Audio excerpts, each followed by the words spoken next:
de qué había pasado en el 93, cómo lo había concebido él y durante ese tiempo de su ausencia, qué pasó y cómo se podía redireccionar el tema. Y digo, tuvimos la fortuna de contar con él porque lastimosamente 2 meses más tarde falleció.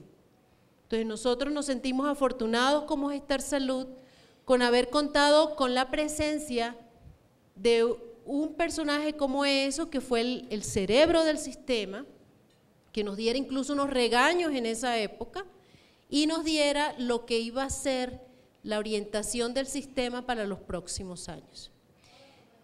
Es por eso que les voy a pedir que escuchemos los apartes más relevantes de esa presentación de Juan Luis para tomarlo de base para el panel que vamos a realizar, o el conversatorio que vamos a realizar. Por favor, el video de Juan Luis Londoño.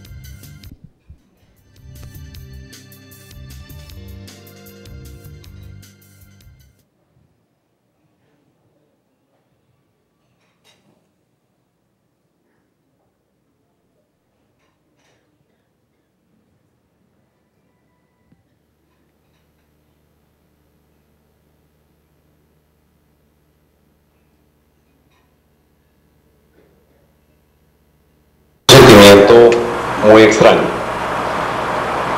es un sentimiento de paternidad responsable. Tratar de hacer con base en esto una reflexión, quisiera que fuera más ordenada, va a ser muy sentimental y muy analítica, tratando de hacernos simplemente 2 preguntas. ¿De dónde es que venimos? Pásate. ¿Y para dónde vamos? Y voy a tratar de provocar, no esperen que hay respuestas completas para todos. Quiero simplemente tratar de provocar en ustedes un sentido de norte y un sentido de para dónde podemos ir. Segundo, dónde vamos, no solamente en el campo de la salud, sino en el campo más general del aseguramiento social, que se deriva del hecho de que ya no soy solamente ministro de salud, sino ministro de salud y de trabajo. Y eso no es un vicio apenas burocrático, es un intento de sentar una visión más amplia de la acción del movimiento solidario. Y tratemos de acordarnos el año 92, que es el punto de partida de todo este ejercicio. Veníamos de un sistema de salud que tenía 2 características. Primero, sus redes de servicios estaban bastante desarticuladas. Segundo, la población pobre estaba sobre todo excluida. Y los programas que habíamos implementado al comienzo del gobierno Gaviria no estaban funcionando. De aquella época y un poco en la tradición de la Ley 10, se había tratado desde el año 80 y pico de hacer un esfuerzo grande por volcar la atención hacia la atención primaria, mientras un sistema institucionalmente terciarizado se resistía a ello. Yo recuerdo, estando en Planeación Nacional, haber diseñado inicialmente el programa de los grupos extramurales, como un intento dentro del proceso de descentralización de llegar con grupos más sencillos y más ágiles a las poblaciones que más lo requerían. Y nos encontrábamos que este esfuerzo se resistía con la estructura institucional mucho más localizada, mucho más burocrática, mucho más resistente al cambio. Se nos ocurrieron 2 estrategias. Primer punto que quisimos hacer, y fue decir, hombre, en realidad, mientras no seamos capaces de darle a los usuarios más poder en la estructura, van a caer excluidos. No es solamente voz, sino participación. Y no hay mejor forma de generar participación que transferirle poder de compra. Esto se basa en un principio muy general, y es que los pobres son pobres, no son bobos. Entonces los burócratas siempre piensan en que los pobres tienen que resolver la vida. Entonces, hombre, transfiérale capacidad de compra, que es aquello en lo cual los pobres, por definición, están característicos. Transfiere poder de compra, que es donde uno ejerce el poder económico en la materia. Esa fue la primera idea, que empodere al máximo al usuario con transferencias directas. La segunda idea es que el usuario individual es muy poco poderoso frente a una organización institucional que tiene su inercia, y que probablemente esta pequeñez frente al hospital o frente al Seguro Social, hace que es necesario agrupar al conjunto de usuarios, porque el país tiene una ansiedad de cambio, como lo está sintiendo ahora, y una iniciativa legislativa, como lo está sintiendo ahora, y se abren como pequeñas ventanas de oportunidad. Allí, después de avanzar durante un año con las iniciativas, de ver qué podría cuadrar, avanzamos en insertarla en la Ley 100. Y entonces lo que era un programa especial del ministerio, o del ministro en su momento, termina convirtiéndose en una rama especial de una ley que empieza a desarrollar principios y que fue extremadamente importante, puede sacar la reforma global, que fue, uno desarrolla los 3 principios de la Constitución, de solidaridad, eficiencia y universalidad, que por demás se han ido acogiendo como los principios universales de la seguridad social en el mundo. Y segundo, adoptamos una estrategia con 3 componentes, que la hace muy distinta de la estrategia en cualquier otro país en desarrollo. La primera tarea fue socializar el financiamiento. Y frente a la propuesta neoliberal del momento, que era tratar de recuperar costos y tratar de movilizar las contribuciones de la población al sistema, nosotros dijimos, no hombre, el problema fundamental es obtener socialmente el financiamiento a través de recursos públicos. Primer tema. Segundo tema, y ahí hay una diferencia muy grande frente a las recomendaciones del Banco Mundial, que el Banco Mundial en su momento recomendaba financie unas pequeñas intervenciones. Básicamente se inventó un paquete de salud de $3 por persona, y con ese paquete, que eran básicamente 2 o 3 cositas, tratar de universalizar. Nosotros dijimos, hombre, ahí hay un tema médico importante, que es que la atención médica es integral o no lo es, y la separación técnica que proponen las multilaterales no resulta tan fácil. Entonces integremos funcionalmente los servicios. Y tercero, fortalecimos ya a partir de la ley y a partir de este circuito complejo de interacciones entre EPS, entidades regionales, FOSIGA, ya todo ese rollo que nos montamos, se generó la idea de fortalecer y empoderar a la demanda. Estas fueron las 3 estrategias. Yo tenía en la cabeza, tenía en la cabeza 3 modelos distintos. En la medida en que existiera creciente oferta, porque los programas los empezamos rurales, pero empezaron a tener espacio en las zonas urbanas, en las grandes ciudades. En la medida en que existieran promotores que hubiesen oferta de varios servicios y existiera la empresa solidaria como único promotor, es decir, que no existan promotores alternativos, yo siempre pensé en las empresas solidarias como una compradora inteligente de servicios que representara y le hiciera contrapeso a nombre de los usuarios para hacer un real contrapeso de los prestadores. La tercera visión que estaba pensando, íbamos de 1 a 2 a 3. La tercera visión que estaba pensando es qué pasa cuando en alguna entidad ya hay varios promotores de salud, promotores en el sentido de EPS, cuando hay diferentes alternativas de aseguramiento que llaman a mí. Iván usa ese término, a mí no me gusta. Yo hablo más bien de promotores. ¿Qué tal cuando existan diferentes promotores? ¿Qué papel cumplen las empresas solidarias? Y en este ejercicio quedó en la ley previsto un elemento que no se ha desarrollado, que son las alianzas de usuarios, que es tal vez la experiencia más interesante del sudeste asiático o de California, que es que uno tiene cooperativas de usuarios que los ayudan a escoger entre diferentes planes de servicios y planes de servicios que tienen a su vez desarrollo competitivo. Era como la visión de cómo un programa inicial de provisión popular podría, y esto es un programa de 2 años, es un programa en Colombia en estos 8 años, a pesar de nuestra crisis, ha tenido resultados muy notables, y segundo, que lo han destacado a nivel internacional. Eso es lo bueno. Vamos a ver qué es lo malo, y dónde están los problemas, y cuáles son los riesgos que estamos enfrentando. Yo diría que los riesgos son de 2 órdenes, y pasan de un desarrollo espontáneo y paralelo al sistema de salud a un desarrollo organizado e inserto en el sistema de seguridad social, tema en el cual no hay lecciones obvias en ninguna parte del mundo. Sinteticemos. Ya me pasé en tiempo y les desordené un poquito el Congreso. El recorrido es largo y así comenzaba. No, esto apenas está comenzando. Me parece que quienes han logrado sobrevivir en medio de tanta tensión económica, política y legislativa, tienen que tener un espacio natural hacia adelante extremadamente fuerte. Segundo, las tareas hacia la construcción del Estado comunitario no son dos, sino tres. Y es primero, consolidarse en salud. Segundo, ampliar el espacio a la protección social. Y tercero, y en el fondo este es tal vez la tarea más elemental, por eso las había dejado para la última palabrita. ¿Cuál es la palabrita que está al final?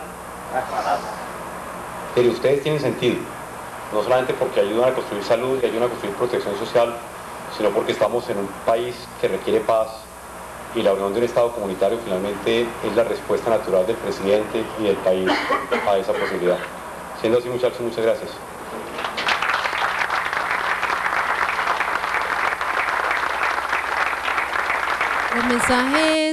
Los mensajes de Juan Luis Londoño son muchos en esta recopilación de ideas.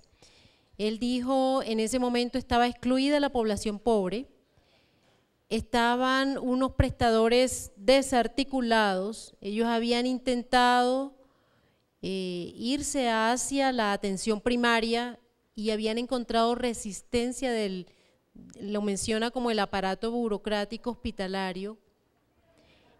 Había una necesidad de cambio, y él lo dice como lo hay ahora, y yo pudiera repetir como lo hay ahora. Una iniciativa legislativa como lo había en ese momento, como la hay ahora, que abren ventanas de oportunidad. Por eso nosotros creemos que independientemente de las reformas, lo que hay que identificar son esas ventanas de oportunidad que nos puedan permitir reorientar y fortalecer al actor que esté débil, pero sacar esto adelante. Nelcy, tú estuviste de la mano con Juan Luis en eso. ¿Cómo se ideó un sistema tan complejo, en lo cual no solamente eran de pronto unas ideas de que los pobres están excluidos, de que los hospitales, sino que había que buscar dinero, que había gente a la cual se quería favorecer, pero no tengo claro si se tenía una certeza del número de personas? ¿Cómo se ideó este sistema y qué fue lo más relevante en su momento para poder diseñar este sistema en el cual ameritaba tanto compromiso de todos los actores y se confió tanto en que se desarrollaran de acuerdo a sus responsabilidades? ¿Qué nos puedes decir de eso? Bueno, en primer lugar, mil gracias por la invitación. Recordar es vivir, y el que no recuerda y repasa la historia está condenado a repetir los errores. Este recuento, esta traída a la memoria de los acontecimientos que pasaron en ese momento, lo veo como una oportunidad para aprender las cosas buenas y las cosas que debemos tener en cuenta para el nuevo proceso de reformas en que estamos involucrados. El proceso de reforma en el 92 tuvo varios antecedentes interesantes. O sea, Juan Luis es un economista, era un economista social como muy pocos. Hacía parte del equipo económico de ese entonces, pero con una visión social. Eso ayudó en esa visión de, digamos, cuando uno ve en general, hay cierta reticencia del sector económico frente a los otros y demás sectores. Esa vinculación de Juan Luis como economista y como economista social fue fundamental en la vinculación del sector salud en ese momento, en el equipo económico y en el respaldo del equipo económico a la reforma. Con esa visión social, habíamos estado trabajando en Planeación Nacional en unos instrumentos de caracterización socioeconómica de la población. Hicimos una encuesta que se llama la encuesta CACEN, que nos dio mucha información sobre el uso de servicios de salud que en ese momento estaba teniendo la población pobre. Y encontramos que a pesar de que estaba la oferta hospitalaria pública a disposición de la población pobre, quien más la usaba no era la población pobre. Entonces, teníamos unos subsidios a la oferta que al final no llegaban a la población pobre. La población pobre, cuando necesitaba acudir a estas instituciones, lo hacía en una actitud mendicante. Y lo que se quiso fue cambiar esa actitud, cambiar el asistencialismo por el derecho, exigir un derecho, poner en igualdad de condiciones a una persona pobre que a una persona con capacidad de pago. Dar la posibilidad de que la población pobre tuviera el mismo servicio que la población, que cualquier persona, cualquier habitante colombiano. Esos dos elementos, que a pesar de tener una infraestructura y un subsidio a la oferta, la población pobre no era prioritariamente atendida. Mucha población pobre tenía que resolver sus problemas de salud de su propio bolsillo. Muy inequitativo. También queríamos resolver eso. Queríamos cambiar el asistencialismo por el derecho a la salud. Queríamos que ese derecho a la salud le diera la posibilidad a la población pobre de estar en igualdad de condiciones. Y queríamos un sistema igual para todos. El plan de salud, el mismo plan para todos, que se suministrara a la población pobre en función de su necesidad y que todo el mundo aportara en función de su capacidad. El pobre, nada, el que tenía capacidad de pago de acuerdo con su ingreso. Nelcy, ¿en cuántas personas pensaron que iban a ser las beneficiarias de ese, digamos, de ese mecanismo de garantizarle el derecho? Porque me imagino que cuando uno planea o prevé un sistema como este, tiene que pensar en un número de personas para buscar el financiamiento necesario para darle eso que estás diciendo. ¿Cómo se pensó en ese número? ¿Lo tenían? ¿No lo tenían? ¿Cómo se llegó a ese número del momento? Bueno, teníamos, con la encuesta CACEN, teníamos una caracterización de el número de personas posibles beneficiarias de los subsidios, que se corroboró con los estudios del DANE sobre necesidades básicas insatisfechas. En ese momento la encuesta nos daba una meta de población vulnerable, pobre y vulnerable a subsidiar, de 12 millones de personas. Y el resto debía ser incorporado paulatinamente al régimen contributivo. Lo curioso es que después, al hacer incluso el CISBEN, el primer CISBEN que se hizo, corroboró esas cifras, pero después en la segunda versión del CISBEN las cifras se voltearon un poco más. En lugar de 12 se subió a 24. Ese es un dato importante porque tiene que ver con la garantía de financiación. En ese entonces entiendo que el porcentaje de población pobre del país era un 54%, hoy tenemos creo que un 46%, y entonces uno no entiende. Era que en esos datos, esos 12 millones estuvieron errados o los errados son los de ahora.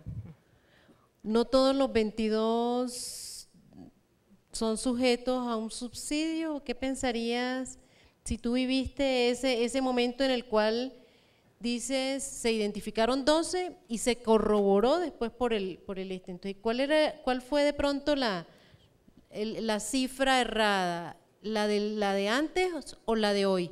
Porque es que es importante el tema, porque la financiación estaba sujeta a que lo que dices se fuera incorporando la gente hacia el contributivo, fuera mejorando su posición, su situación laboral y con ello la económica, y poder pasar para allá y esta población fuera disminuyendo.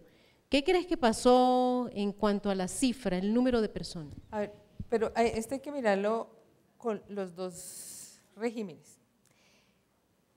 porque el cuadro financiero se dio consiguiendo recursos para los dos regímenes. ¿Quiénes hacían parte del contributivo? Los trabajadores, solo los trabajadores. La familia del trabajador no estaba. La familia del trabajador usaba el servicio público. Desde el punto de vista del financiamiento y de las metas de atención de subsidios, el crecimiento de la medicina familiar del contributivo es un elemento fundamental. Pasamos de una cotización del 7% a una cotización del 11% para el régimen contributivo. ¿Sí? La cotización fue finalmente del 12%, pero en ese punto adicional fue para ayudar a la solidaridad de quien tenía trabajo, a quien era nuestra meta en la población pobre. Eso, desde el punto de vista financiero, es un esfuerzo enorme. Es un esfuerzo enorme que hizo el trabajador, que hizo el empresario, para aumentar la protección, no solamente del trabajador, la protección financiera no solo del trabajador, sino del trabajador y su familia. Porque igual, si el concepto de seguridad social es la protección de unos riesgos del trabajador, el riesgo de quiebra por una enfermedad de su familia es igualmente alto. Entonces dijimos, en el contributivo le vamos a aumentar la cotización de 7 a 12 para que ese sistema en el contributivo pudiera atender a la familia y se descargaba la atención a cargo pues de los subsidios en el régimen subsidiado. En el subsidiado, además del punto de solidaridad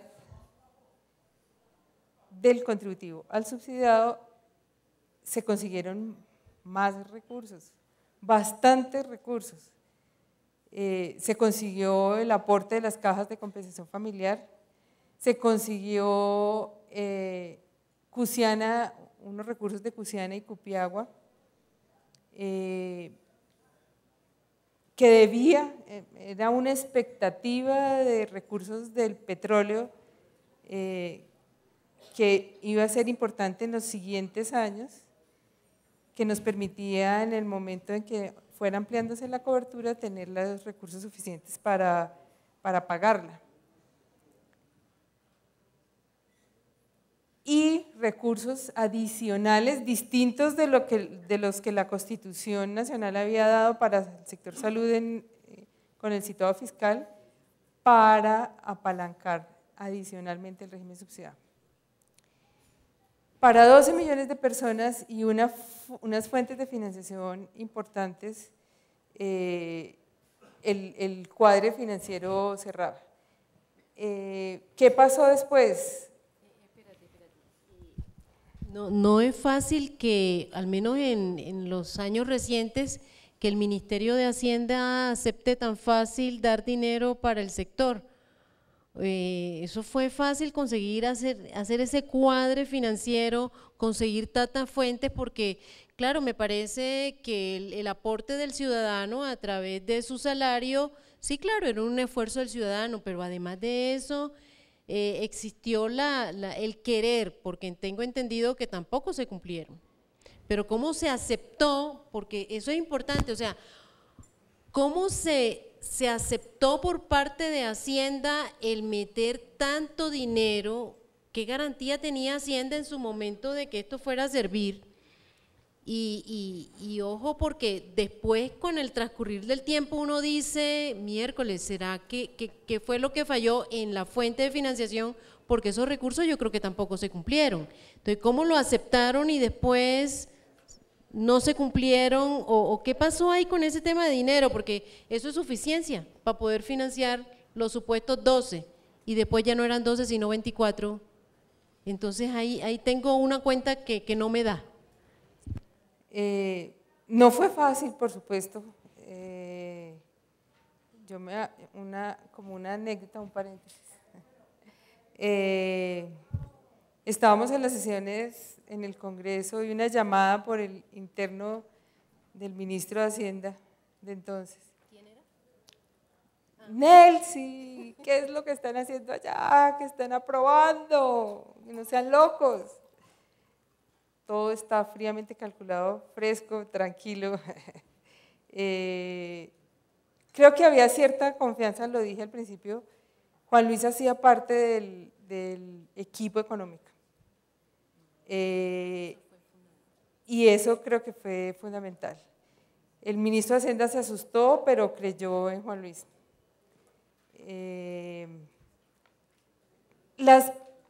Todo el mundo dice, sí, es que se equivocaron las proyecciones económicas del momento posteriores.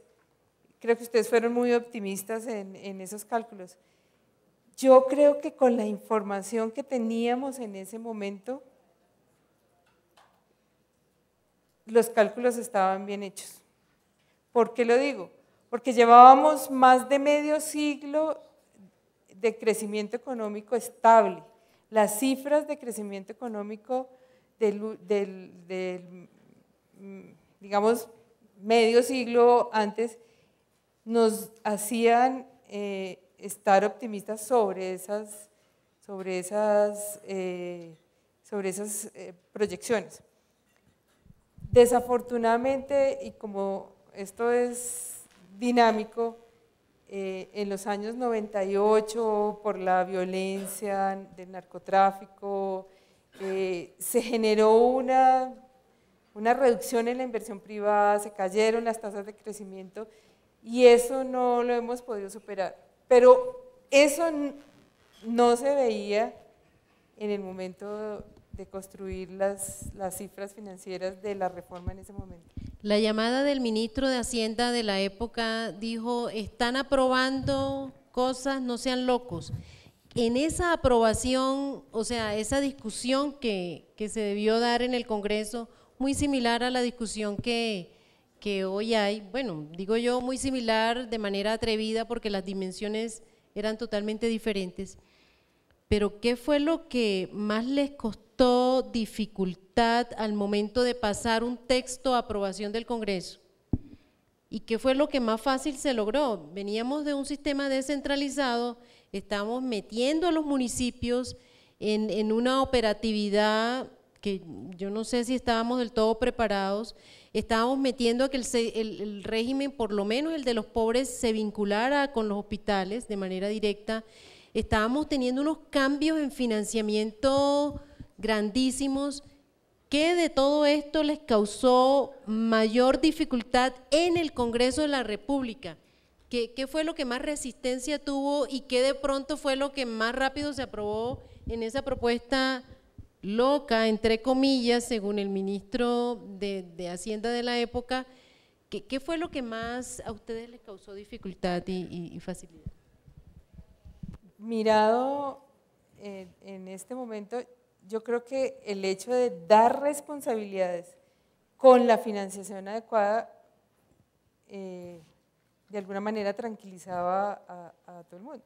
O sea, vamos a ofrecer un plan muy amplio, pero estamos garantizando la financiación. Creo que lo decía Juan Luis ahora en el video que acabamos de oír. Yo no puedo mandar unas responsabilidades sin los recursos suficientes para garantizarlos. Yo puedo tener la muy buena intención de dar todo y al final no poder dar nada porque no tengo con qué garantizar. Y la ley tenía, digamos, como ese equilibrio.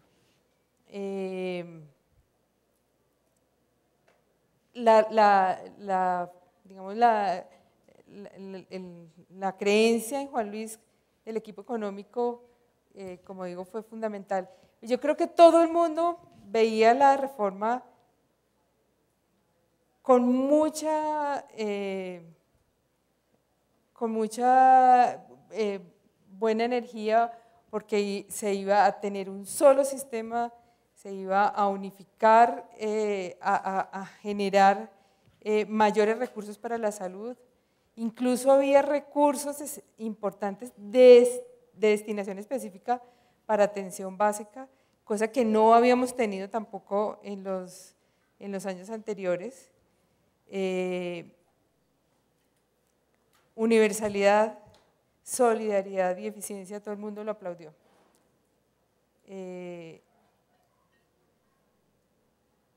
Creo que eso no fue difícil, lo difícil fue un poco más, creo que el artículo que más se discutió fue el de la conformación del Consejo Nacional de Seguridad Social y Salud. Todo el mundo quería estar en el Consejo, llegué a tener 70 postulaciones sobre la mesa para ser parte del Consejo. Todo el mundo quería estar en esa revolución, porque lo veía, en ese momento todo el mundo lo veía como una revolución. Entonces todo el mundo quería estar ahí. Creo que fue el artículo más, se aprobó 2 veces, se volvía a abrir, yo quiero estar, bueno, al final lo que quedó. O sea, que podemos decir que la reforma fue completamente legítima, o sea, se quería una reforma, pero miren, lo importante es que a un ministro le crea el ministro de Hacienda. Si eso es bien recibido por parte del equipo económico, puede que el sistema ruede un poco más rápido o los ajustes rueden un poco más rápido. Entonces, hay un tema de confianza en el ministro de la época por parte de los mismos del alto gobierno y hay un deseo de cambio legítimo. Esos 70 postulaciones para pertenecer al Consejo de pronto no eran improvisados, eso significaba que todo el mundo quería participar en el cambio. Entonces, bien importante, Nelcy, porque si nosotros hacemos un ajuste como país, en este momento necesitamos esas 2 cosas. Necesitamos una confianza en lo que se está haciendo y necesita que el ajuste sea legítimo y sea querido y deseado por todos. Juan Luis decía en el video ahorita, que colocábamos ahorita, que eran empresas promotoras que ustedes, decían, ustedes lo llaman aseguradoras. Y él dice, y a mí no me gusta ese término, a mí me gusta más el término de promotoras.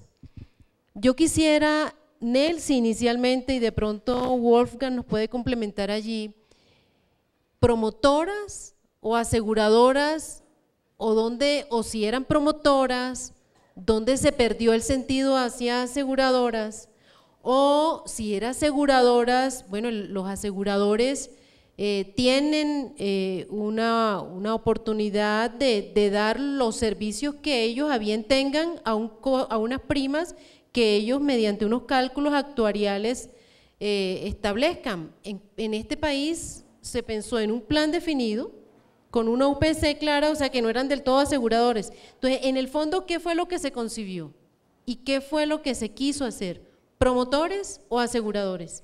¿Y en dónde se perdió? Porque hoy ya no van a ser ni promotores ni aseguradores, de pronto ahora son administradores, pasaron después a ser ARS, administradores de régimen subsidiado, recuerdo, y ahora se llaman gestores o se van a llamar gestores que lo que se propone son grandes equipos de pronto de auditoría con un poco más ahí de injerencia en el riesgo que después vamos a mirar. Pero ¿cómo se concibió? ¿Como EPS, promotoras o como aseguradoras? ¿Cuál era el sentido que se quiso en su momento? Bueno, yo creo que son las 2 cosas. Me explico. En la operación misma, o sea, era ampliando el concepto de seguridad social. O sea, era un seguro público, administrado o con la participación del sector privado. Pero era un seguro público, era la seguridad social. Y por definición la seguridad social es un sistema de aseguramiento social. Eso quiere decir que en la operación de debajo, digamos, opera como un seguro, pero un seguro especial. ¿Por qué? Porque la prima la define el legislador o la autoridad y los contenidos los define la autoridad. Pero los demás elementos de gestión del riesgo, y en eso es en donde quería Juan Luis enfatizar, la gestión del riesgo que debe hacer un asegurador normal fuera en la promoción de la salud. La operación de la actividad era un aseguramiento, tenía que asumir un riesgo de si no hace bien la tarea usted pierde, pero sí, ¿qué es hacer bien la tarea? Digamos? Hacer bien la tarea es promover la salud de los afiliados, y así lo veía él. O sea, en la operación de detrás era un asegurador, pero un asegurador que debía promover los buenos resultados, la buena gestión de todos los participantes del sistema para hacer que esa prima, entre comillas, fuera más eficiente, que era otro de los principios de la Constitución. La operación, aseguramiento, la prioridad, como la prima no la podía ajustar ese asegurador, ni los contenidos los podía ajustar el asegurador, pues la prioridad tenía que ser en cómo gestionaba el riesgo. Y cómo gestionaba el riesgo tenía que promover buenas prácticas en los usuarios, buenas prácticas de gasto, buenas prácticas, promover la salud de los afiliados. Doctor Wolfgang Müller, ¿qué opina de eso? Yo también creía eso. Yo estaba convencido que para que el sistema funcionara de la manera que Juan Luis tenía en la mente, que era esencialmente protección social, era como un economista social, tú lo dijiste muy claro. Juan Luis marcó mucho con su liderazgo y su visión el diseño del sistema. Y el sistema esencialmente existiría para resolver, sobre todo por el lado de los más pobres, ese tema de protección a los choques económicos que la enfermedad produce. Y voy a contar dos anécdotas. Ambas tienen la palabra intelequia en la mente y ocurrieron en dos momentos diferentes. La primera, una reunión como esta, en el año 92 creo que, le decía a Gabriel Carrasquilla, oye, hicimos una reunión para contar la historia de los primeros diseños en aquella hacienda en Río Negro que se llamaba Quirama. Y tal vez no fue mucha gente, pero fue un esfuerzo de socializar las ideas. Allí un querido amigo, que no voy a mencionar por nombre, cuando se habló del tema de las empresas solidarias, me dijo, eso es una intelequia, eso no va a funcionar en este país. Hoy creo que tenemos toda la evidencia empírica para saber que el régimen subsidiado ha logrado el objetivo que Juan Luis tenía en la mente, que todos teníamos en la mente, que era la protección financiera contra los efectos financieros de la enfermedad para los más pobres. La otra intelequia me la dijo mi profesor de economía, Bill Shaw, en la reunión en Chiquitico, en la que Juan Luis conoció a Julio Frank. Eso fue un fin de semana, también creo que en el 92, que con tantas ideas teníamos en la cabeza en esos días, porque eso era un ritmo típico de Juan Luis, ¿verdad? Pero era aceleradísimo de producción de ideas, creación de conceptos, nombres, palabras. Yo decía, bueno, ¿por qué no le preguntamos a algunos de mis profesores? Estos tipos saben, y tus profesores, estos tipos saben, han hecho eso por muchos años. Les cuento que en ese momento en Estados Unidos se estaba dando el primer diseño de la reforma que Clinton trató de promover y que no funcionó. Y nos fuimos para Boston, nos fuimos para Harvard un fin de semana y le contamos la historia al grupo de economistas de la Escuela de Salud Pública de Harvard y Julio Frenk estaba haciendo allí un año sabático. Ahí se conocieron y se hicieron los grandes amigos. Pero hubo un tema que nos dijo Bill Shaw, que yo por lo menos lo desestimé, porque creo que no lo quería oír.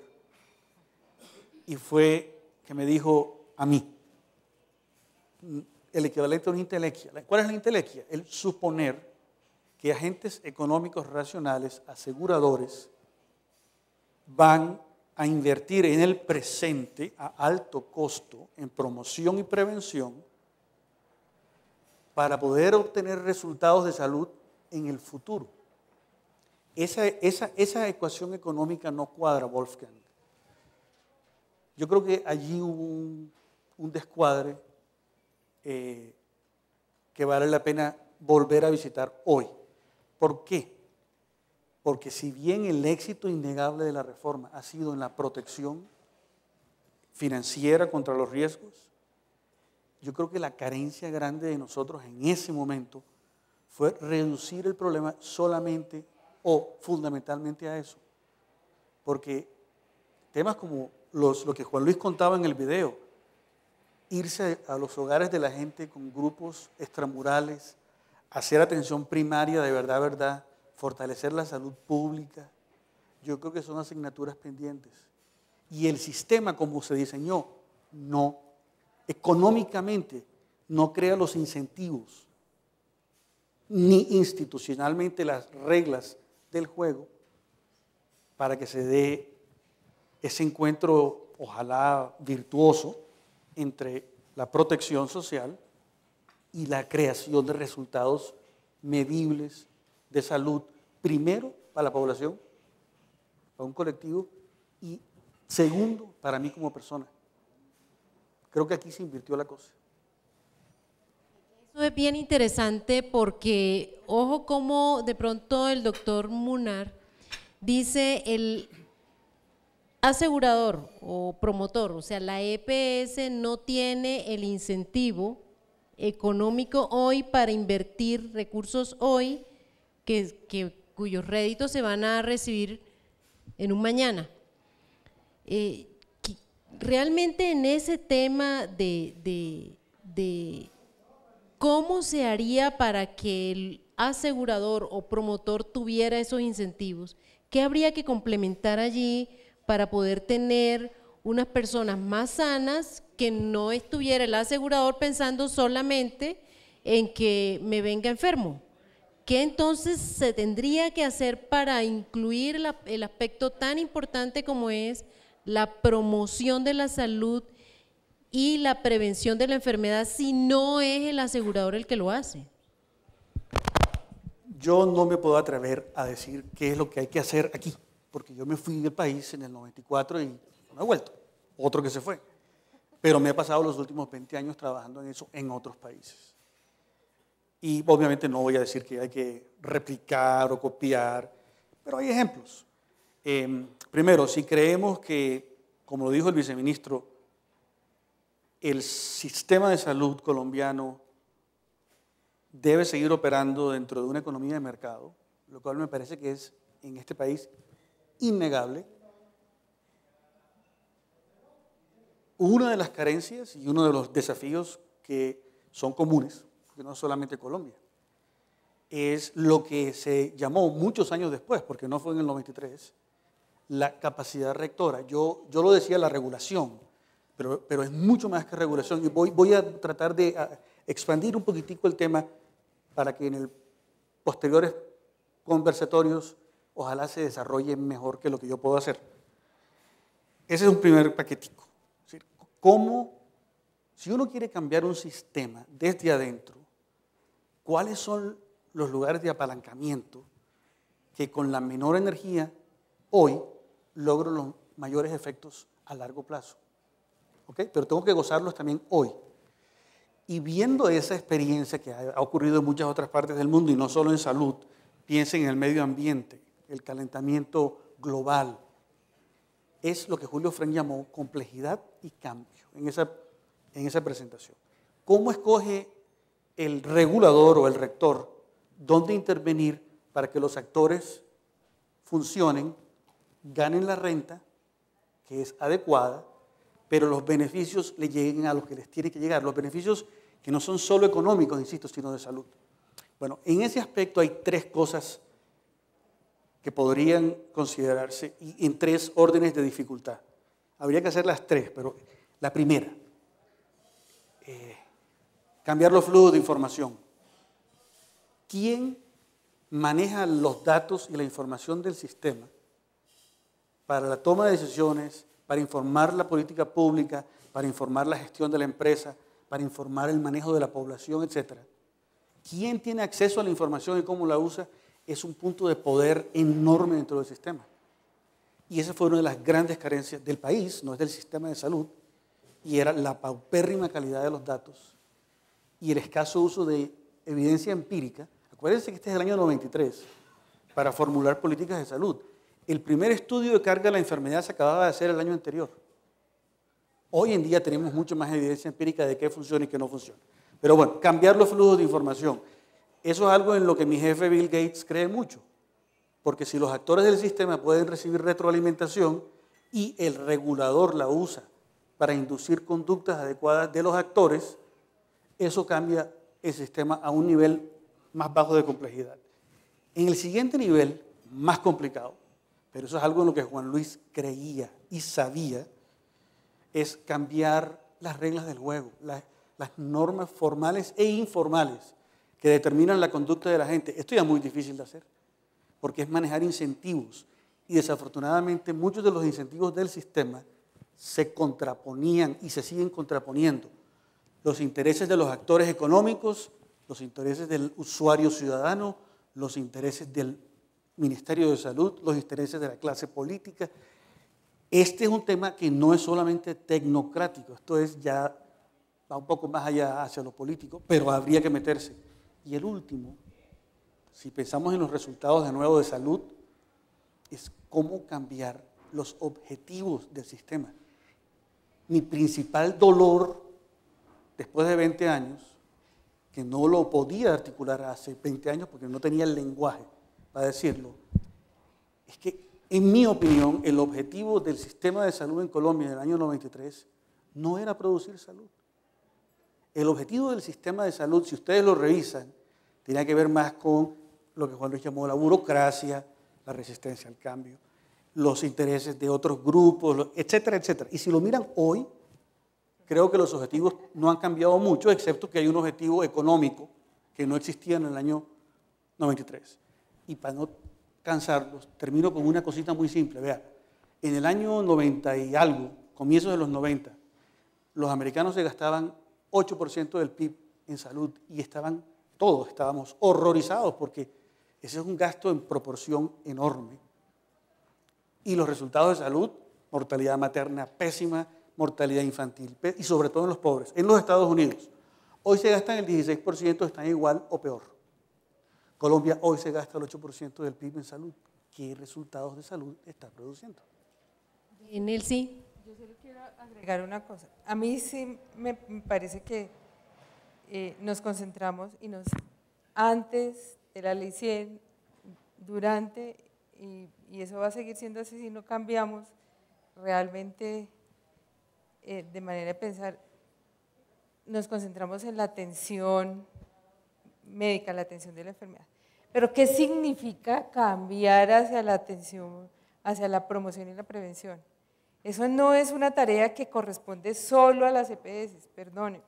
Es un liderazgo que debe asumir, si quieren, los mandatarios locales de cada municipio. O sea, en lugar de tener un sector salud boyante, deberíamos tener, son políticas locales saludables.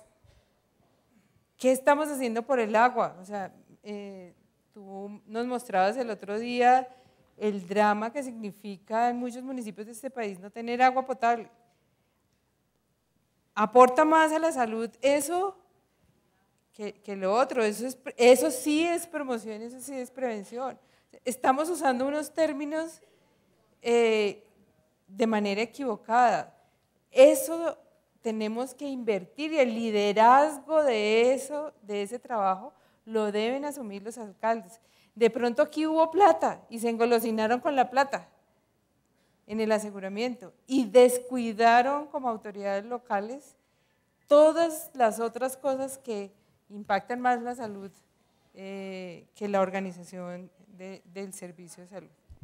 A ver, estas dos conversaciones aquí han dejado un mensaje bien importante.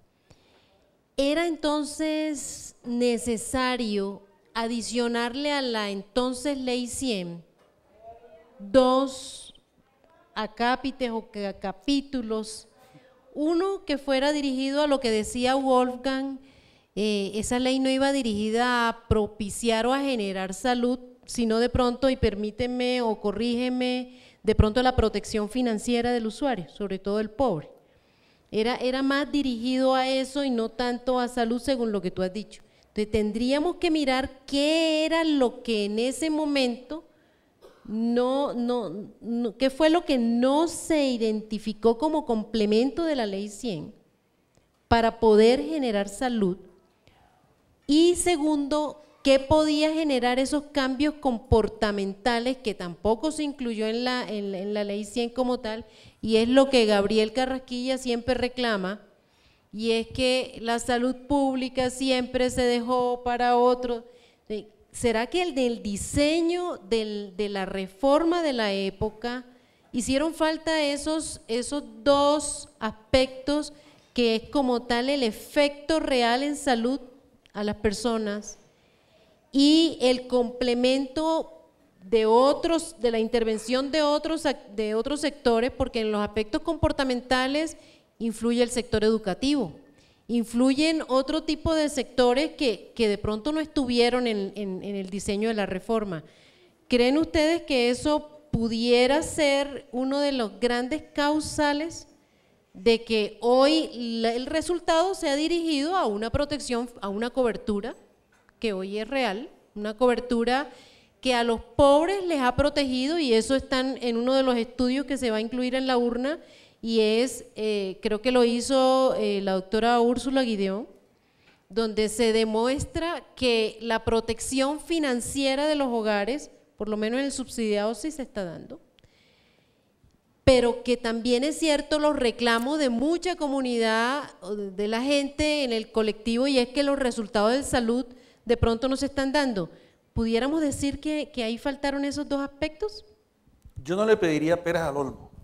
Yo creo que lo que se hizo en ese momento era lo que se podía hacer, creo yo, definitivamente era viable en la ventana de oportunidad política que había y respondía al momento histórico de Colombia. ¿Okay?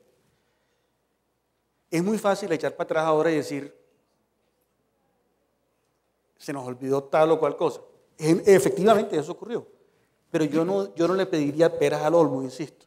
Recuerden que al mismo tiempo que estaba trabajándose con la Ley 100, se estaba trabajando con un proceso de descentralización sin precedentes en el país. Entonces, cuando yo decía que a veces los incentivos no se encontraban y siguen desencontrados, ese es un ejemplo. Algunos de los incentivos que promovió la municipalización a ultranza, de pronto no son los que garantizan la prestación de algunos de los servicios de salud colectiva que estamos hablando acá.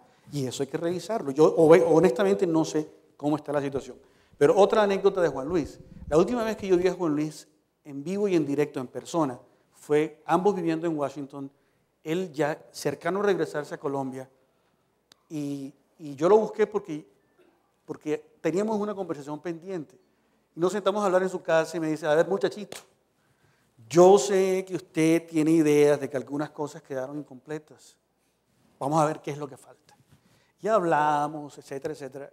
Y él tenía muy claro en ese momento, yo creo que fue el 99, que el desafío, o uno de los desafíos, bueno, hablamos de los hospitales, sigue siendo un problema. Hablamos de los temas de la captura, de quién se beneficia, quién no se beneficia, pero en términos propositivos, Juan Luis lo que habló fue conmigo de qué vamos a hacer para resolver el tema de los determinantes sociales de la salud. Ser amigo de Julio Frenk y no hablar de determinantes sociales de la salud es imposible, impensable. Y Juan Luis venía con esa idea. Yo creo que si la vida le hubiera dado la oportunidad de hacerlo, eso hubiera sido uno de los aspectos de la reforma del 2000 que no se dio. Yo no lloraría sobre, bueno, lamento la pérdida de Juan Luis, pero no lloraría sobre la leche derramada y más bien diría, ¿qué hacemos ahora para poner en la agenda de reforma de nuevo la salud pública, como la articula Gabriel, y lo que yo me voy a atrever a llamar relanzar la atención primaria en salud en Colombia, con un nuevo esquema, con un esquema que tiene elementos curativos sin duda, pero yo miro cosas, ustedes han visto, por ejemplo, los objetivos de desarrollo del milenio. El viceministro dijo esta mañana, vamos a cumplir el de nutrición, ese es hambre cero. Está el objetivo 4, que es el de mortalidad infantil.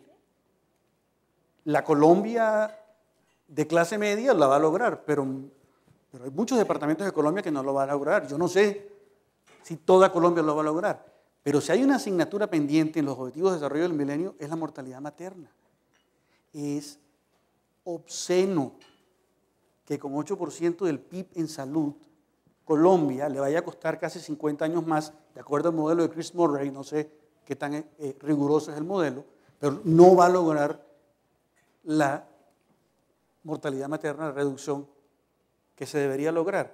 Eso para mí es fundamental en la discusión actual.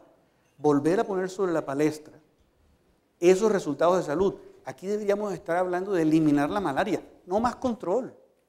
Aquí deberíamos estar hablando de ser el primer país que pone en marcha a gran escala la vacuna del dengue, el rotavirus, neumococo. Esa es la salud pública y eso es parte de la rectoría que yo creo hay que ponerle como que más énfasis. Ok, Wolfgang dice algo bien importante, lo que se hizo en su momento fue lo que abrió la ventana de oportunidad y era lo que tenía que hacerse y es parte de esta construcción de país. Pero hay algo que quiero preguntarle al doctor Cano. Creo que él fue el que en la implementación de esas ideas que nos han mencionado Nelsi y Wolfgang, le tocó, creo que de la mano, bueno, con muchos que están en el auditorio para no entrar a dejar de mencionar, como dice Fernando, le tocó operativizar esas ideas. Después volvemos al tema de qué haríamos ahora para complementar ese momento. Pero esas ideas, con esos números, con esa plata, ¿cómo se empezaron a articular todas estas actividades al interior del ministerio para poderlo hacer plausible, para poderlo hacer real? Doctor Cano. A ver, antes quisiera como expresar un poco como el sentimiento que tengo en este momento. Yo en este momento me siento como se sentirán en 20 años los que están abriendo la cápsula. O sea, nosotros estamos destapando la cápsula de hace 20 años y estamos poniendo sobre la mesa una serie de cosas y eso genera realmente una emoción que a veces atropella las palabras. Elisa, hace 3 noches que me trasnocho pensando en todas esas cosas que pasaron.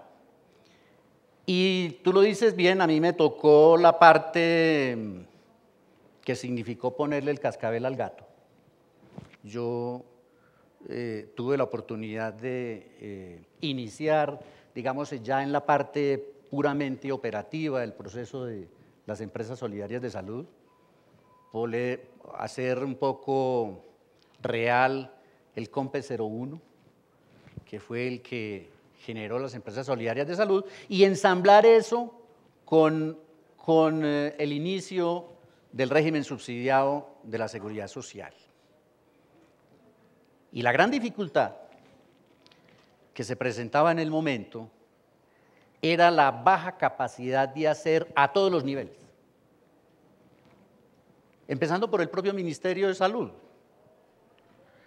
Crear un equipo especial para ejecutar el programa de empresas solidarias de salud dentro del ministerio, pero fuera, porque nosotros éramos fuera del ministerio, éramos unos contratistas externos a los cuales nos entregaron unas hojitas blancas muy bonitas que eran el COMPES y un presupuesto, Nelsi, de 20.000 millones de pesos que había que ejecutar en los próximos 7, 8 meses y no había cómo. No había quien pudiera poner en marcha ese tipo de actividad. Lo primero que hicimos fue armar un equipo ampliado con todos los departamentos y aparte de que existía un gerente de empresas solidarias de salud en el ministerio, se crearon gerencias de empresas solidarias de salud en cada uno de los departamentos y eso, pues por lo menos nos amplió el equipo. Y nos generó como una capacidad de ejecución a distancia y de cobertura en el país de manera muy interesante. Y al interior nuestro, armar también un equipo seleccionado dentro de digamos, de los expertos que había disponibles en ese momento. Aquí está Heidi, que me acompañó en el Jaime, también está, no sé si Hernando Guerrero, que tal vez es como parte de lo que se armó. Y se construyó eso. Se inició el programa de una manera muy sencilla y fue capacitando familias y armando grupos de familias, ni siquiera empresas, y generando como esa conciencia de responsabilidad sobre la salud comunitaria. Y a partir de allí se generaron las empresas. Dos anécdotas que pueden demostrar la baja capacidad de hacer del momento. La primera empresa solidaria de salud que pudo ejecutar recursos era la empresa solidaria de Sabana de Torres, que fue la primera que inclusive tuvo su personería jurídica. Cuando la empresa solidaria de salud de Sabana de Torres quiso pagar los primeros servicios, llegó con su cheque al hospital, cheque que además ellos no manejaban el recurso se lo manejábamos desde una fiducia, pero ellos tenían la capacidad de autorización del gasto. Llegan con el cheque al hospital y el hospital no tenía una cuenta donde recibir, ni siquiera una caja para recibir los recursos del pago de los servicios de salud. ¿De qué fecha estamos hablando? ¿Ah? ¿De qué año estamos hablando? Estamos hablando del año, finales del año 90, no, principios del año 94, porque también tendría una anécdota para contar. Hoy, hace 20 años, o mejor mañana, no hoy, sino mañana, se lanzaba oficialmente el programa de Empresas Solidarias de Salud. Y entonces iba a haber en Cartagena una reunión bastante amplia, donde iban a asistir aproximadamente unas 2.500 familias, y iba a estar el presidente presente, y iba a haber un acto, era el acto de lanzamiento de las empresas solidarias de salud. Y yo estaba sobre las 3 de la tarde, 4, en rueda de prensa con los periodistas explicándoles qué era lo que iba a hacer el presidente al otro día. Y la sala de juntas de la alcaldía de Cartagena es un salón largo y al final tenía una puerta. Yo estaba haciendo mi exposición cuando de pronto alguien entró corriendo y pegó un grito en la parte de atrás. ¡Mataron a Pablo Escobar! En 2 minutos el salón estaba vacío. Yo me quedé absolutamente sorprendido. Bueno, y siguió después de eso todo un drama, que si el presidente llegaba, que si no llegaba, que si nos reuníamos, que si se suspendía el evento, que toca. Finalmente el evento se hizo, el presidente no llegó y Juan Luis llegó con 3 horas de retraso y 3 horas, aún después de 3 horas, estaban las señoras sentadas esperando que llegara el ministro. Llegó el ministro y obviamente ya todos los actos se habían terminado, ya se habían entregado los carnets, ya se había hecho todo. Y Juan Luis estuvo sentado en el piso, conversando con las señoras fácilmente hasta las 8 o 9 de la noche. Fue una cosa impresionante porque nadie se movió. Pero eso es una cosa, mañana digamos que formalmente arrancó el programa de Empresas Solidarias de Salud. Ese tema de la capacidad resolutiva de todos los actores es un tema difícil. Estamos hablando de que en el ministerio tenían dificultades, pero que en el hospital cuando fueron a recibir el dinero tampoco tenían cómo. ¿Y qué se podrá decir de pronto del financiamiento o de las fuentes necesarias para todo esta implementación? O sea, ¿te acuerdas de algo que tuviera relación? Porque Nelcy la puso muy fácil. Ella dijo, no, a Juan Luis le creyeron, el equipo económico lo creyó y nos aprobaron Cusiana y Copiagua, no sé qué, el 7, el 12, el 11%, pero el recaudo del dinero a usted que le tocó implementar, ¿cómo fue? Y estamos hablando del ministerio y las entidades territoriales, que ahora me gustaría escuchar a Iván en eso, que también tenían una parte que aportar allí de dinero, de fuente de financiación, no sé si tenían la capacidad resolutiva para cuantificar y para recaudar todo ese tema de recursos.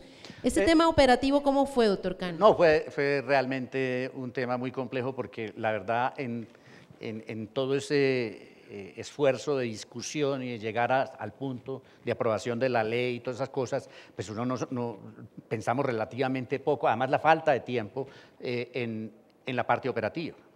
Y hay una anécdota muy similar a la del hospital en el ministerio. En una oportunidad llegó un mensajero que provenía de Cajanal con un cheque de 70 millones de pesos, que eran el aporte de Cajanal, del 1%, este era el punto de solidaridad. Llegó a la tesorería del ministerio y dijeron, no, eso es empresas solidarias. Y entonces subió a empresas solidarias. Y llegó a mi oficina. Y entonces me dicen, mire, que aquí hay un mensajero con un cheque que se lo quiere entregar. Y llego yo y veo el cheque. ¿Y esto de qué es? No, pues es que esto es una plata del Fosiga. ¿Y yo qué hago con esto? Entonces yo pues muy asustado me fui donde Juan Luis. Le digo, Juan Luis, mira, ya llegó este primer cheque, ¿qué hacemos? Fue así. Y entonces Juan Luis dice, no, ya mismo habrá una fiducia en la previsora. Y entonces arranqué para la previsora. Y llega, en esa época estaba Felipe González, que era el que manejaba todos los fondos del ministerio, y me dice, no, yo tampoco le puedo recibir ese dinero. ¿Y por qué? Yo, pues para yo poderle abrir a usted una cuenta, usted tiene que tener una resolución del ministro y de aprobado hasta por... Hubo que esperar, el cheque finalmente quedó depositado en la tesorería del ministerio, esperando que se surtieran todos los actos administrativos para poder crear la fiducia que dio origen al Fosiga. Esa era parte de esa realidad.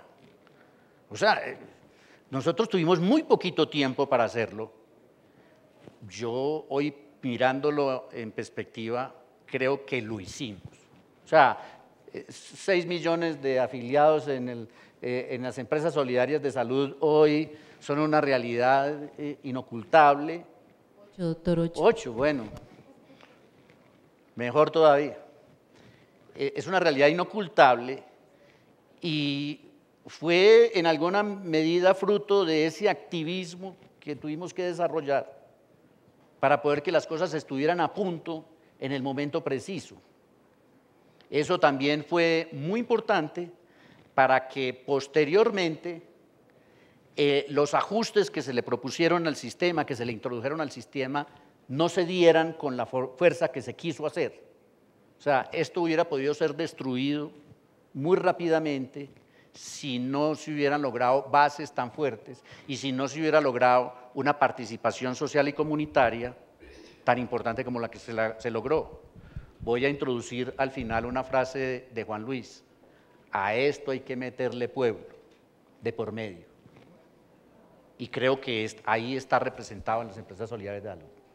Al interior del ministerio había unidad de criterio en cuanto a lo que era la implementación de la reforma.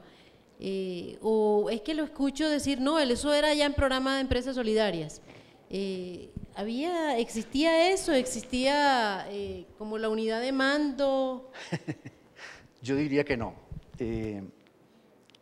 Digamos que había dos tendencias muy fuertes al interior del ministerio. Una tendencia que digamos, hace las cosas bien hechas, muy pensadas, lentamente, generando procesos, ¿sí?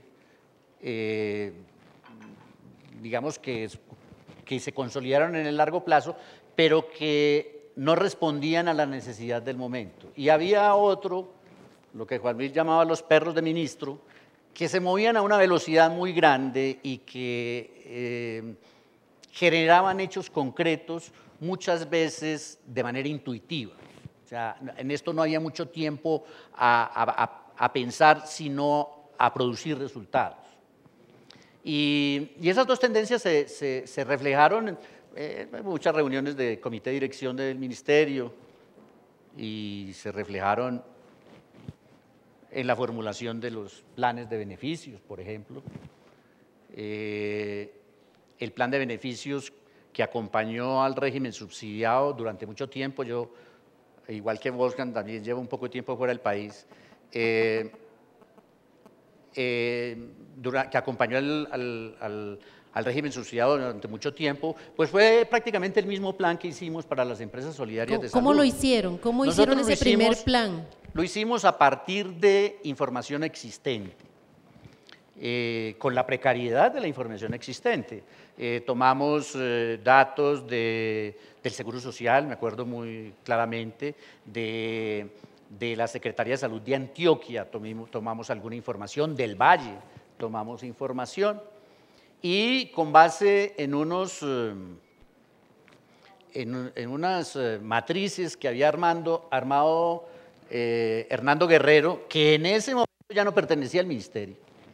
Hernando se había beneficiado de un plan de retiro del ministerio y ríase las dificultades para reengancharlo en el programa, y era el único que tenía como la información. Y entonces, con base en eso, se calcularon unas frecuencias, pero esa información era tan pobre como que reflejaba en alguna medida la oferta de los servicios existentes. Yo siempre comento que, según esa información, una persona demandaba 0.1 consultas año de salud oral. O sea, se necesitaban 10 personas para armar una consulta de odontólogo. Cuando uno miraba y mira, no, tiene que ser que la salud oral está solucionada en Colombia. No, era que no había suficientes odontólogos para entregar servicios de salud por encima de 0.1 consultas. Y lo mismo podría estar pasando con los demás servicios. La última base que tomamos fue la de las cajas de compensación, y esa sí nos aproximó un poco a la realidad, y con eso armamos el plan de beneficios. Ese plan se arrancaba del principio de la demanda, o sea, de lo que la gente había estado demandando, y nosotros simplemente recalculamos lo que sería el ideal. Probablemente allí pudo haber descansado uno de los errores del sistema al arranque, en el que cuando empezamos a pagar, pagamos el ideal y la gente demandaba lo que estaba acostumbrada.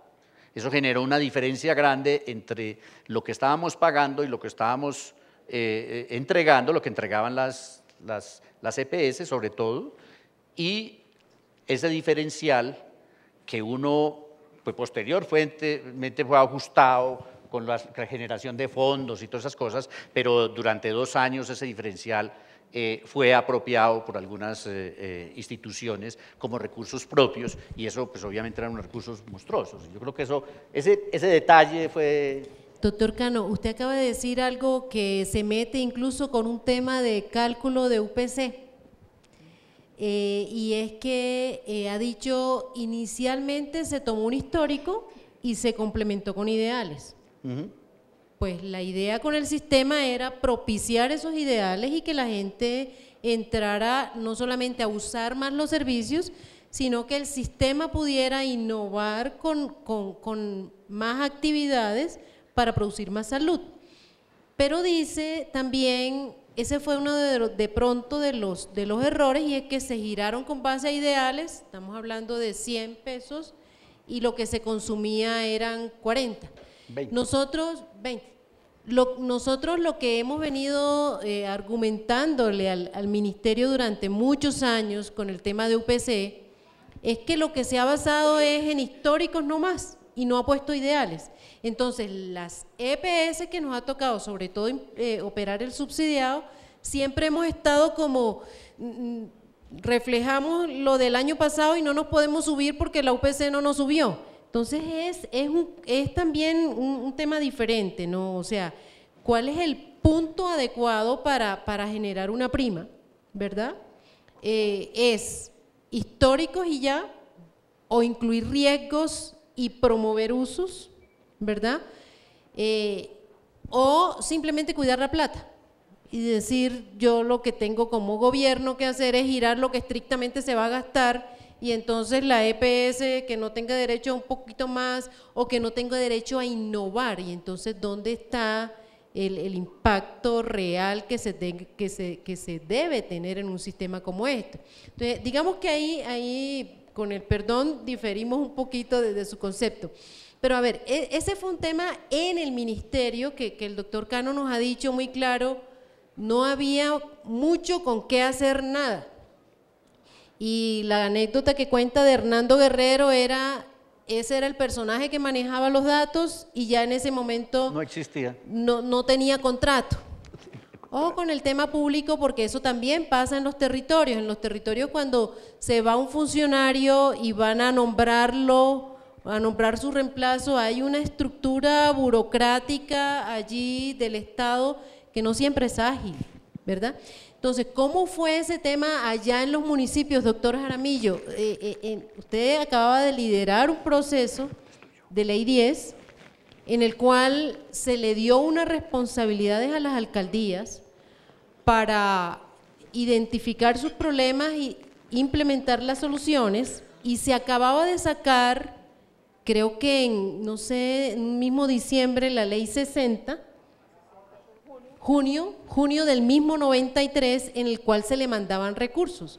Pero ¿cómo era esa capacidad resolutiva que el doctor Cano nos ha mencionado acá, un poco restringida del ministerio, desde unidad de criterio hasta disponibilidad como tal de recursos, apoyo en cuentas y esa parte administrativa, técnico y financiero? ¿Cómo era ese escenario en los municipios? Porque necesariamente la Ley 100 contó con el ente territorial para poder operativizar. Usted que estuvo en ese antes y después, ¿cómo ve la capacidad de los municipios?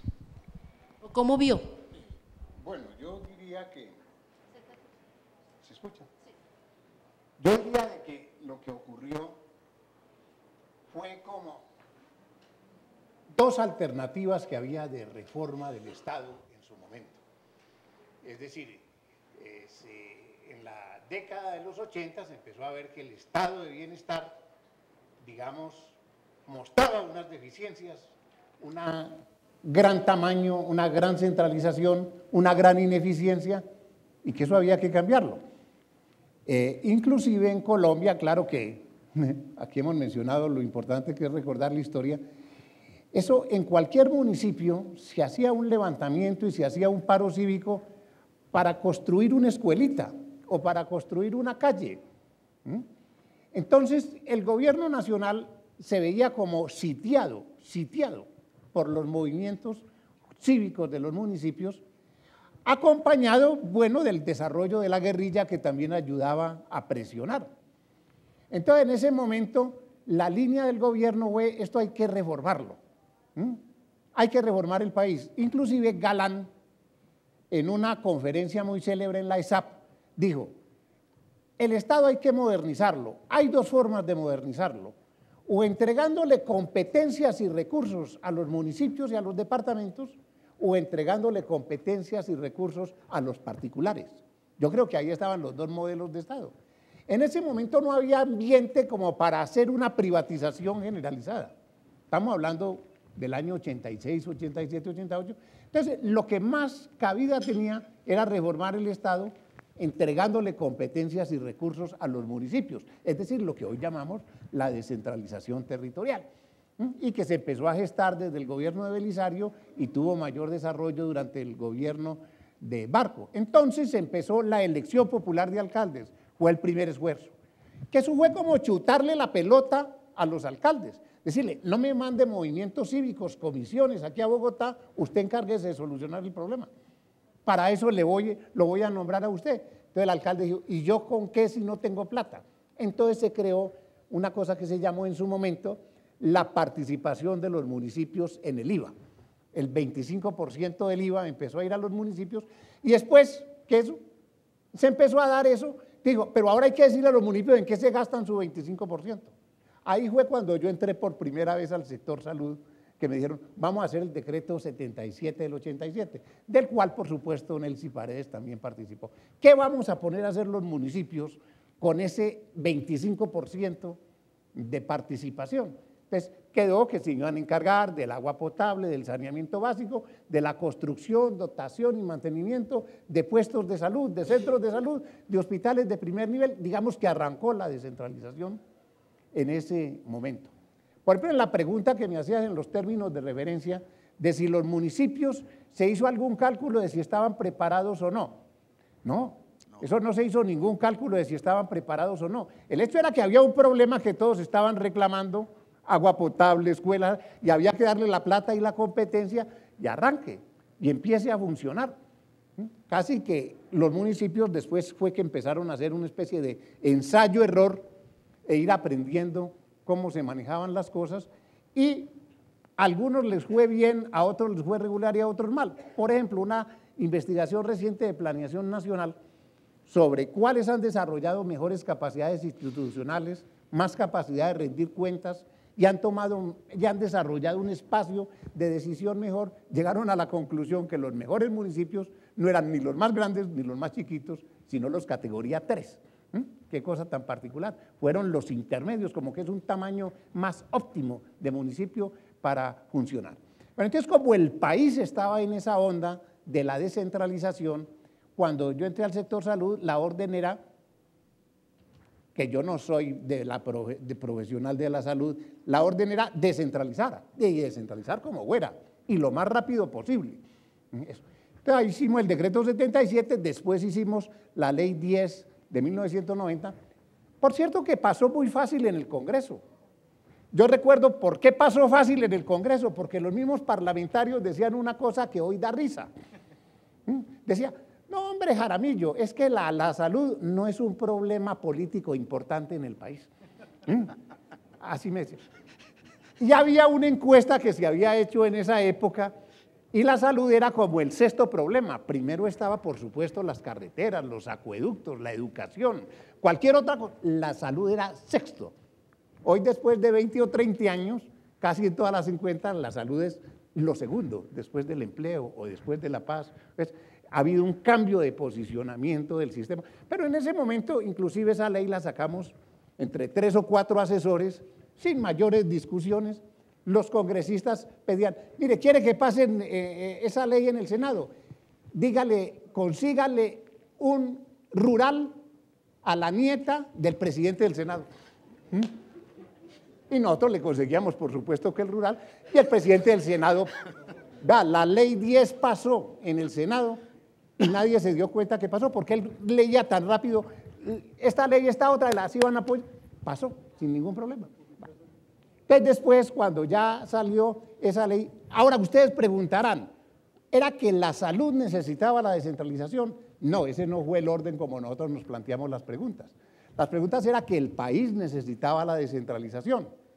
Y nos hacíamos un razonamiento simple, los sistemas de salud o los sistemas educativos no pueden ser centralizados mientras el país está descentralizado. Los sistemas de salud se tienen que adaptar a lo que es el país en el que viven. Entonces, por lo tanto, nosotros no nos preguntábamos mucho si era necesario descentralizar para mejorar la salud, aunque después le encontramos explicaciones. Entonces se consultaron los salubristas. Y los salubristas efectivamente que decían, claro, si la salud es un problema intersectorial, es un problema del agua potable, de la escuela, de esto, aquello, y el único que tiene poder intersectorial no es el médico, el que tiene poder intersectorial se llama alcalde. El alcalde es el único que puede incidir sobre lo que hoy llamamos los determinantes de la salud. Entonces eso para nosotros era causa suficiente. La otra causa suficiente era que los pobres centros y puestos de salud nos enseñaron una expresión que hoy todo el mundo conoce, tenían muy poca capacidad resolutiva. Entonces, nosotros decíamos, la descentralización es para que los centros y puestos de salud tengan más capacidad resolutiva, por lo tanto, que tengan sus propios funcionarios, que tengan su propia dotación, etcétera. Entonces salió la matriz de descentralización. Tú dices, Elisa, que era una descentralización sin recursos. Digamos, es parcialmente cierto porque ya había los recursos del IVA, la participación en el IVA. Segundo, la ley 10 daba un premio, el que se descentralizara le daba una parte del situado fiscal. Y después llegó la Constitución, en que hicimos el artículo 49, que fue como una síntesis de lo que era la ley 10, en el sentido de la descentralización. Pero como necesitaba plata, nos fuimos al diseño del artículo 356 y 357, que era el que repartía los ingresos corrientes de la nación. Los ingresos corrientes de la nación es básicamente lo que se recoge de IVA y lo que se recoge de impuestos sobre la renta, y un poquito de los impuestos. Y resulta que ahí era donde estaba la plata, realmente ahí es donde estaba la plata, y hoy es de ahí de donde sale la plata, porque es que el 50% o el 60% del régimen subsidiado se financia con lo que genera el artículo 356 y 357. Algunas personas que es con el punto de solidaridad. No, cada vez el punto de solidaridad es menos significativo en la financiación del régimen subsidiado. El régimen subsidiado cada vez se financia más es con el artículo 357 y 357, que hoy se llama Sistema General de Participación, que unido al 15-17% del esfuerzo propio de los municipios ya está dando el 80 o 90% de la financiación del régimen subsidiado. Entonces yo diría que lo que hace viable financieramente el régimen subsidiado es la descentralización.